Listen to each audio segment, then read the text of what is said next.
WTO Bharat के कदमों में। चीन के साथ भारत ने कर दिया बड़ा खेल।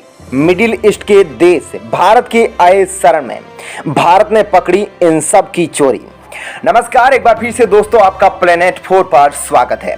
दोस्तों, भारत ने अब एक ऐसा काम किया है जो कई दशक पहले से WTO में ठप पड़ा था। कई मुद्दों पर भारत ने बहुत ही बड़ी जीत हासिल करी है। WTO में भारत ने एक बार फिर से सिद्ध कर दिया है कि अमेरिका, ब्रिटेन, फ्रांस चाहे जितने भी विकसित देश हो, लेकिन भारत में जो सोच है वह किसी विकसित देश में नहीं मिल सकती। WTO यानी कि वर्ल्ड ट्रेड ऑर्गेनाइजेशन सबसे महत्वपूर्ण संगठन है, जिसकी स्थापना 1 जनवरी 1995 को हुई थी, जिसका मुख्यालय जेनेवा में स्थित है।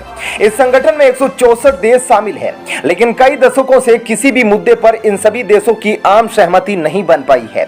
लेकिन भारत ने यहां फिर से एक बार अपनी जबरदस्त कूटनीति पेश की और इन सभी देशों ने भारत की इस पेशकश पर जोरदार समर्थन किया। यहां तक कि जो हर मुद्दे पर भारत का विरोध करता है, चीन, वह भी भारत के समर्थन में खड़ा हो गया। WTO का प्रमुख काम है दुनिया में हो रहे ट्रेड के लिए कानून बनाना और यह सुनिश्चित करना कि कोई देश किसी दूसरे देश के व्यापार को प्रभावित नहीं कर रहा है। लेकिन इस संगठन की जो सबसे नकारात्मक बात रही कि कभी भी किसी भी मुद्दे पर इस संगठन में शामिल 163 देश एक सहमति पर अपना मत जाहिर नहीं कर पाए। लेकिन भारत वो देश है जिसने सबको एक साथ लाकर खड़ा कर दिया। सभी ने भारत के बयानों का जोरदार समर्थन किया है। तो आखिर भारत ने WTO में कौन सी बात रखी है जिससे चीन तक ने भी अपना समर्थन दिया है? आइए आपको विस्तार से बताते हैं। भारत ने WTO में अपनी 3 बातों को रखा था, जिसमें भारत के पहले स्टेटमेंट ने यह सिद्ध कर दिया कि भारत केवल अपना नहीं बल्कि पूरी दुनिया के फायदे को देखता है। दरअसल भारत ने कहा कि दुनिया में वैक्सीन बनाने वाली कंपनियां इस वक्त लगातार फायदा देख रही है और इनके द्वारा बनाई गई वैक्सीन काफी महंगे दामों पर बेची जाती है। लेकिन वहीं जरूरतमंद जो गरीबी से जूझ रहे हैं वो देश इन महंगी वैक्सीन को खरीद नहीं पाते। इसलिए भारत का WTO में अनुरोध था कि भारत जैसे देशों को भी इन वैक्सीन बनाने की छूट दी जाए, ताकि जरूरतमंद गरीब देशों को सस्ते दामों पर वैक्सीन की सप्लाई की जा सके। जिसके बाद WTO ने अमेरिका जैसी देश की कंपनियों पर दबाव बनाया और पेटेंट को रद्द करने की अपील की। इन कंपनियों को भारत का तर्क काफी पसंद आया और इन कंपनियों ने अपने पेटेंट को 5 सालों के लिए रद्द करने की सहमति जताई। लेकिन इस पूरे छूट से चीन को बाहर रखने की बात की गई। WTO में जो दूसरा मुद्दा था वह लगातार दुनिया में उत्पन्न हो रहा है, खाद्य संकट को लेकर। WTO में कहा गया कि दुनिया के देश अभी फिलहाल जितना हो सकता है अपने अनाजों की सप्लाई दूसरे देशों को करते रहे, ताकि जो खाद्य संकट उत्पन्न हो रहा है उसकी कमी को पूरा किया जा सके। वह भारत पहले ही कह चुका है कि अगर WTO भारत से छूट दे दे तो भारत 150 देशों को अनाज की सप्लाई कर सकता है। लेकिन अभी फिलहाल भारत यह सुनिश्चित कर लेना चाहता है कि उसको 1 साल के लिए कितने भंडारण की आवश्यकता है। इसलिए कुछ दिनों से भारत अपने अनाजों की सप्लाई पर रोक लगाया था। WTO में जिस तीसरे मुद्दे पर बात हुई वह खासकर चीन और जापान के कार्यों पर लगाम लगाना था, क्योंकि चीन और जापान लगातार समुद्र में फिशिंग को बढ़ावा दे रहे हैं, जिसके चलते समुद्री इकोसिस्टम पूरी तरह से प्रभावित हो रहा है। पृथ्वी पर बैलेंस बनाने के लिए हर एक चीज का बैलेंस होना बहुत जरूरी है। लेकिन चीन और जापान इतनी भारी मात्रा में मछलियों को समुद्र से पकड़ रहे हैं, उससे धीरे धीरे कई प्रजातियां खत्म होने लगी। इस पर भारत ने कहा कि चीन और जापान के इस कार्य पर रोक लगनी चाहिए और भारत के इस स्टेटमेंट पर WTO में खूब समर्थन मिला। चीन और जापान को छोड़कर सभी देशों ने भारत के इस बयान का साथ दिया, जिसके बाद WTO की ओर से चीन और जापान से अपने कार्यों को कम करने की अपील की गई। तो ये तो थी इस वीडियो की पहली खबर। अब आपको दूसरी खबर के बारे में बताते हैं।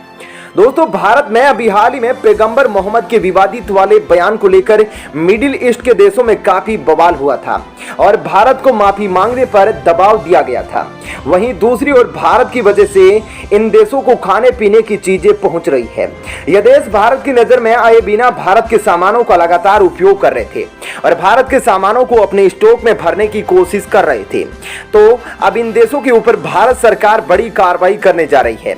इन देशों के कारनामे का चिट्ठा खुल चुका है और इसके लिए भारतीय सरकार बड़ा एक्शन भी लेने जा रही है। दरअसल भारत से लगातार गेहूं का एक्सपोर्ट बढ़ रहा है।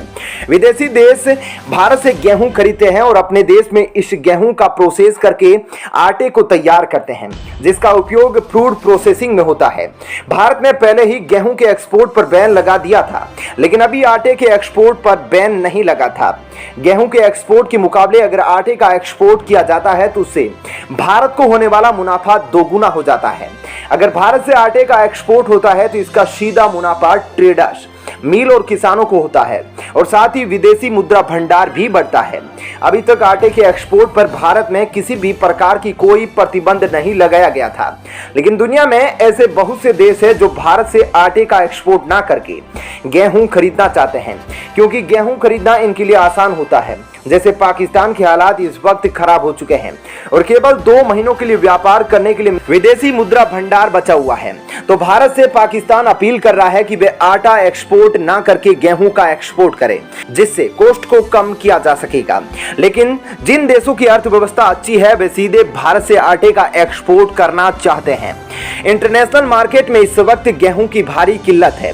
रूस, यूक्रेन दोनों ही गेहूं की सप्लाई के बहुत ही महत्वपूर्ण देश माने जाते थे, जो बिल्कुल भी इस वक्त दूसरे देशों को गेहूं नहीं भेज पा रहे हैं। वहीं भारत भी अपने गेहूं की सप्लाई पर प्रतिबंध लगा दिया था, जिसके चलते अब दुनिया से गेहूं की कमी बढ़ती जा रही है और साथियों आटे की भी कमी हो रही है। इसके चलते भारत से एक्सपोर्ट होने वाले आटे की मात्रा में बहुत ही ज्यादा इजाफा हो गया है। आपको बता दें कि अप्रैल से जून तक की जो तिमाही होती है, इन 3 महीनों के टाइम पीरियड में भारत अब तक 6000 से 8000 टन तक आटे की सप्लाई दुनिया के देशों को करता था। लेकिन आपको यह बात जानकर हैरानी होगी, इस साल इसी तिमाही यानी कि अप्रैल से जून तक भारत 1 लाख टन आटे का एक्सपोर्ट कर चुका है।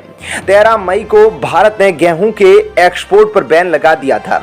उधर जैसे ही भारत में गेहूं के एक्सपोर्ट पर बैन लगाया तो दुनिया के देशों ने दूसरी तरकीब निकाली और भारत से सीधा आटा खरीदने लगा। वहीं अभी तक यह तिमाही यानी कि जून का महीना खत्म नहीं हुआ।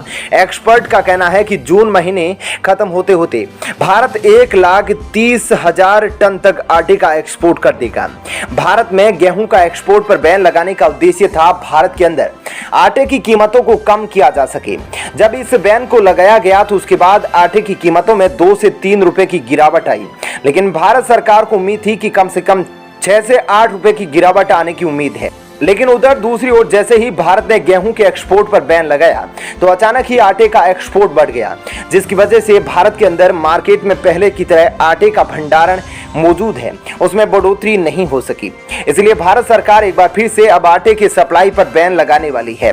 बिजनेस स्टैंडर्ड न्यूज के मुताबिक भारत सरकार जल्द ही इस पर कोई प्रावधान लाने वाली है। इस प्रावधान के तहत भारत की किसी भी प्राइवेट कंपनी आटे के एक्सपोर्ट से पहले भारत सरकार से उसका रजिस्ट्रेशन कराएगी।